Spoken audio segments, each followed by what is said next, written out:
cloud has hovered over the valley for so long that its underside has grown familiar as the inside of a house. We know each whirl and curl, each shadowed rivulet of ash and ice. The old ones, those with skin like dry leaves, can still describe the moment when it rose in judgment, a white-hot pillar whose roar crushed birds in mid-flight. They say the fire never died. It merely slowed until it could no longer be measured. Up there, at the unreachable heart, a bomb is still exploding. Forever and ever, its blast front paused like a wave caught in winter glass. Because the cloud is frozen, but alive, it crackles. Dust, ice crystals, and fragments of radioactive metal brush against each other with endless friction, and the friction turns to charge. When night falls, arcs the color of witchlight spider across the anvil crown. The arcs have no thunder, only a hiss you can feel in your teeth. That hiss is what powers the valley. We call it the breath. I am Len, apprentice coilsmith of the 7th platform. Every third shift, I ride a cable car toward the belly of the cloud and string fresh copper webs from one mooring mast to another. The webs drink charge from the breath and funnel it down plaited cables to the dreaming halls on the ground. When the domes are full, sleepers slip beneath bone-white helmets and submerge themselves in contraband memories. Orchards, oceans, city traffic.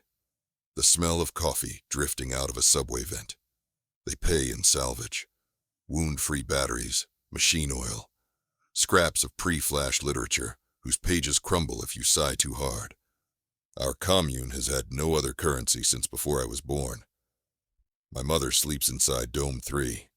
The satchel of charge I delivered last barter season keeps her under. She dreams of a diner in Tucumcari where jukeboxes still take coins. My father, Seba, spends his nights sorting the dream requests that pile up like confetti in the dispatch office. By day, he guides squads of climbing harnesses toward the web arrays, always chasing more breath. If you asked him when he last saw my mother's waking eyes, his face would collapse into the sort of silence that weighs a room the way lead weighs water. Everyone tells me I have his hands, square-knuckled, suited for tools, destined for compromise. But I fear I have my mother's heart, restless, prone to drift, and that is why, on the morning the rusted siren failed to sing us awake, I let Quinn talk me into climbing past the boundary cable. Quinn is my closest friend, though some say friend is too small a word. She was born breech during a thunderless storm. Lightning showered her cradle, but never shook it. From the day she learned to speak, she spoke mostly in questions. Why is the cloud stuck? Why does the breath glow blue? What is a diner? And do jukeboxes taste like copper or nickel? When the elders offered her apprenticeship in the Soma Guild, those responsible for editing and splicing dreams, she declined. I don't want to curate yesterday, she said. I want to see what tomorrow looks like inside the fire. No one climbs into the fire. Even if the blast is frozen, the radiation cannot be reasoned with.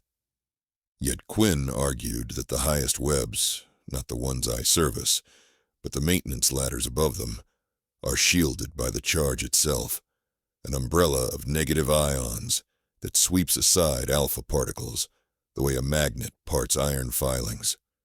The theory sounded like a dreamer's delusion, except Quinn owned something better than hope. She owned a map copied from a pre-flash operations manual. It showed an access tunnel inside the old missile silo, a spiral directly under the cloud's stem. If we reached the stem, she promised, we could test her radiation theory in real time. I agreed to join her for one reason. The breath has been fading. Each moonrise we harvest less than the one before. Dome attendants have begun rationing indulgence. Some dreamers, my mother among them, will soon be woken, whether they wish it or not. In the hushed corridors between domes, a rumor spreads. The cloud itself is tiring, the pause in time unraveling.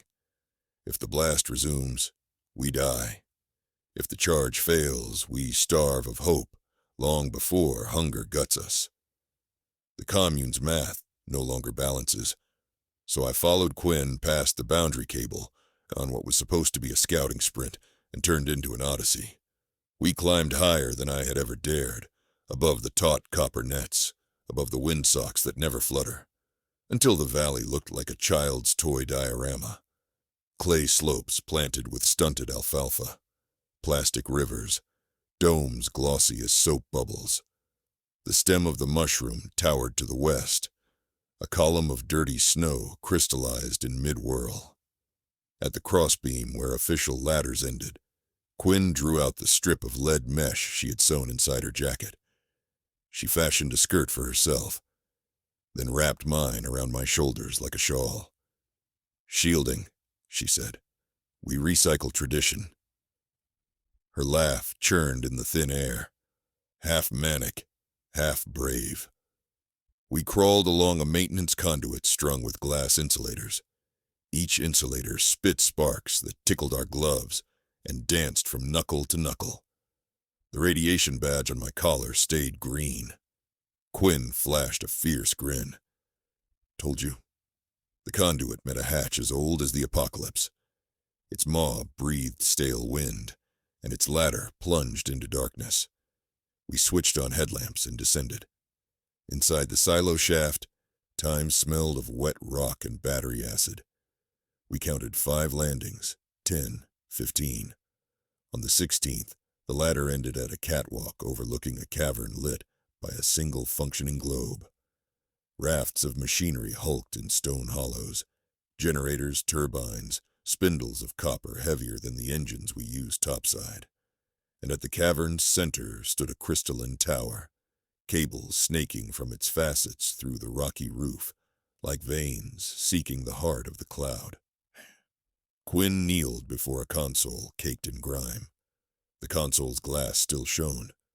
Her fingertips skated across its surface.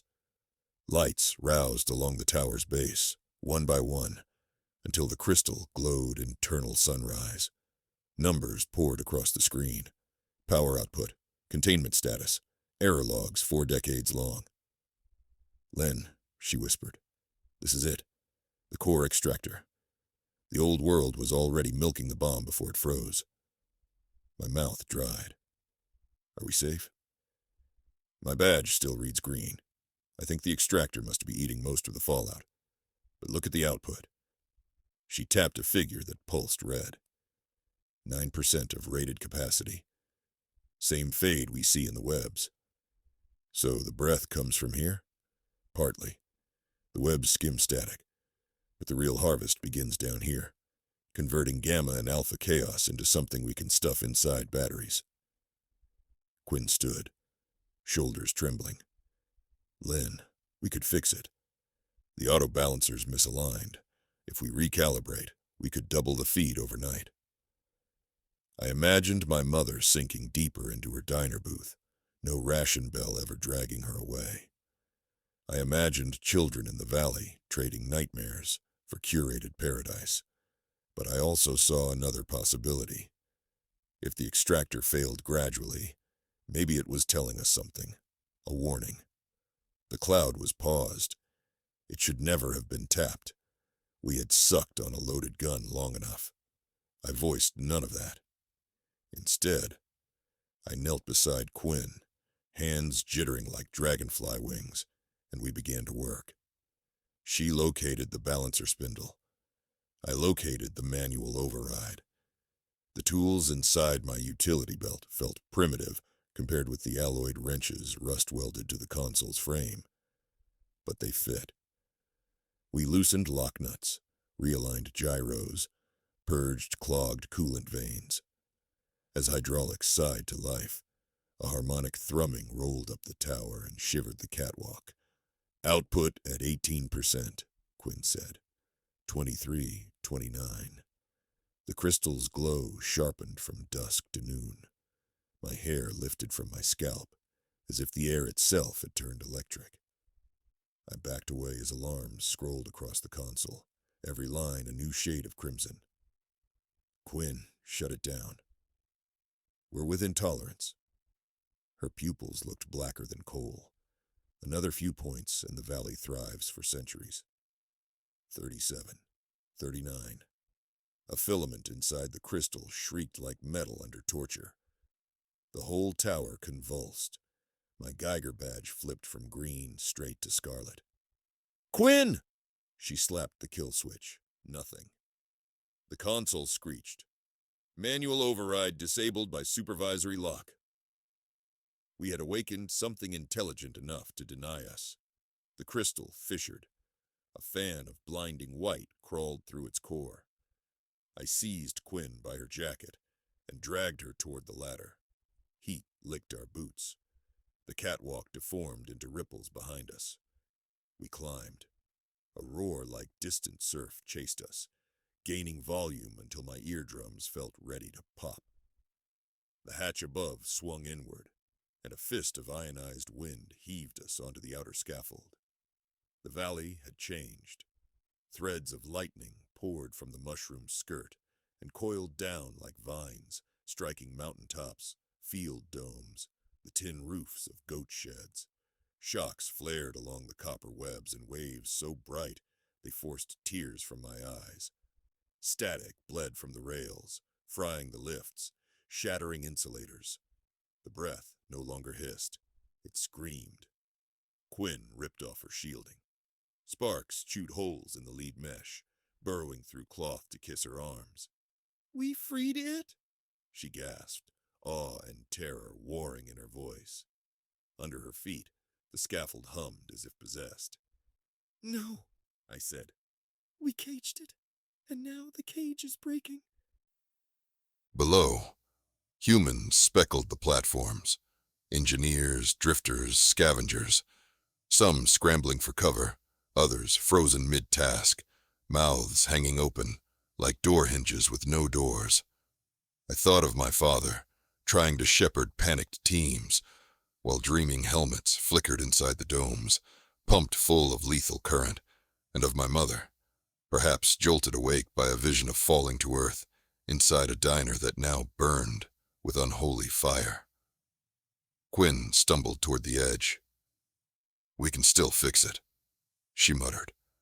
"Realign again, bleed the excess." She trailed off, voice drowned by thunder that had finally caught up to its lightning. A half-century stored charge bled into the valley in rivulets of blue death. I reached for Quinn's hand, just as the beam she stood on detonated in purple flame. She vanished into a chasm of sparks, and the scaffold's remainder slumped like rope cut at both ends. The jolt threw me back toward the hatch. I crashed shoulder first, felt bone crack and blacked out. I woke to silence. Not a true silence. The air still ticked with residual charge, but silence compared with the cataclysm I remembered.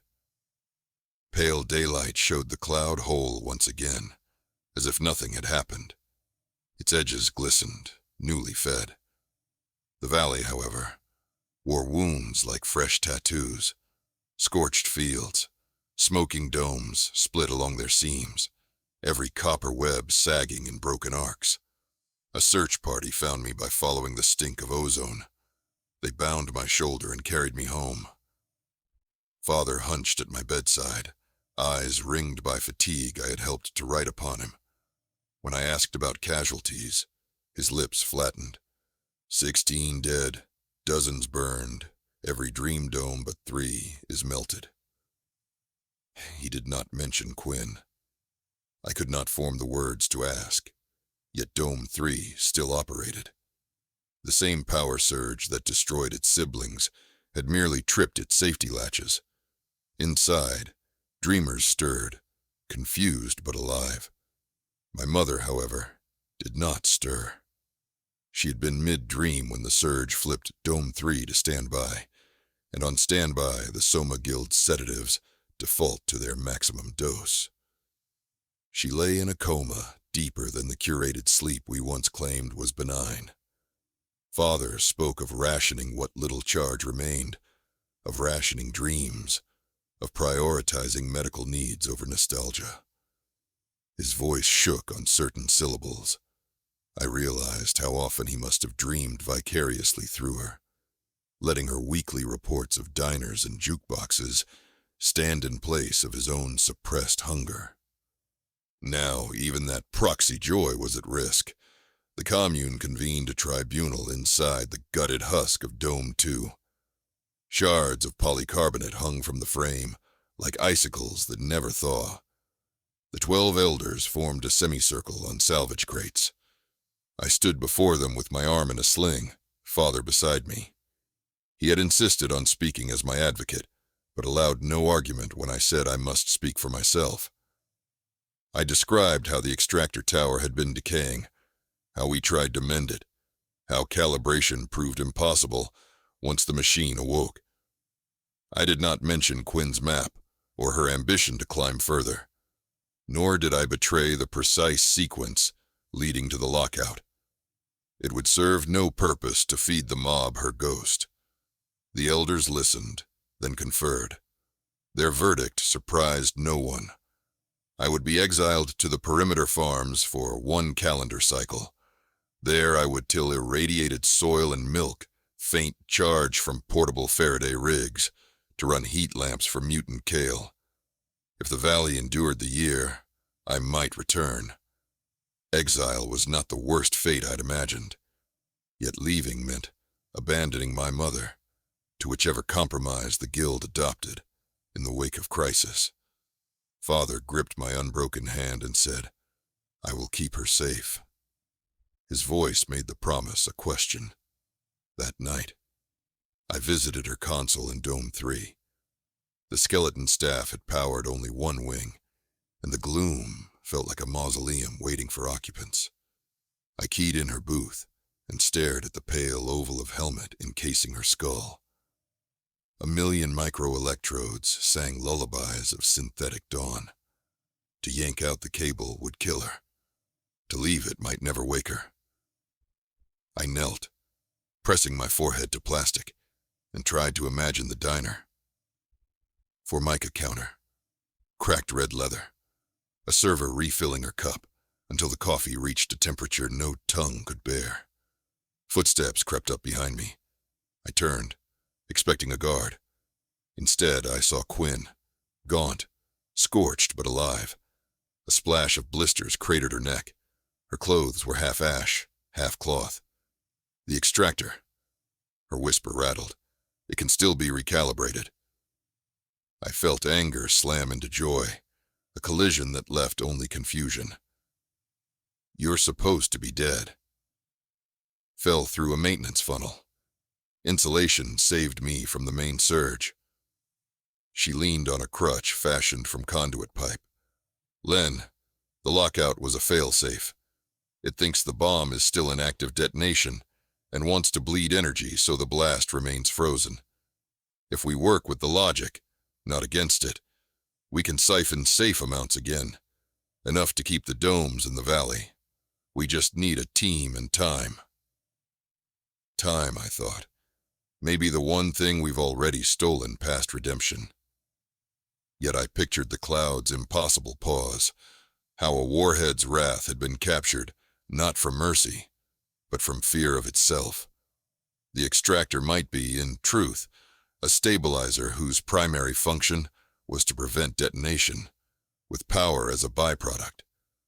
Perhaps older engineers had understood that the bomb and its leash formed a single living organism.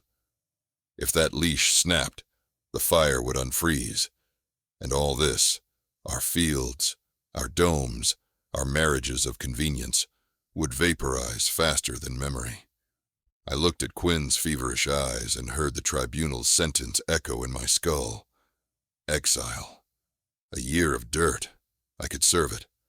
Or I could disappear into the silo again and attempt a repair that might either damn or deliver us.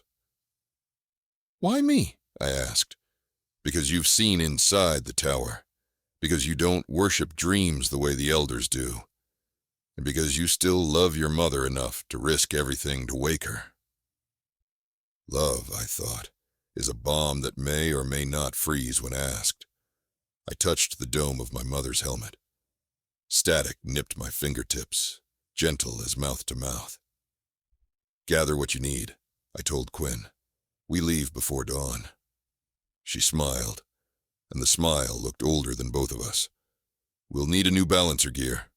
Titanium, if the machine shop hoarded any. We'll find it, and if we fail, then my exile will be short.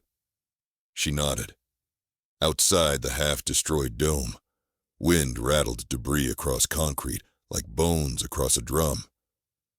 Up above, the cloud flickered, its underside pulsing as if it had begun to dream for itself. Perhaps it had always dreamed. Perhaps every embered wave within that stilled explosion contained entire topographies, singing with roads and diners and jukeboxes without rust. I suddenly wondered whether, when we tapped the breath, we were not powering fantasies so much as translating the bomb's own nightmares into human syntax. Quinn offered her unburned hand. I took it. We walked into the dark, toward the place where the ladder disappears into the marrow of the apocalypse, carrying half-melted wrenches, a stolen titanium gear, and the brittle hope that the same force which once promised death might, if spoken to softly, agree to grant another century of sleep, and maybe, just maybe, the chance to wake.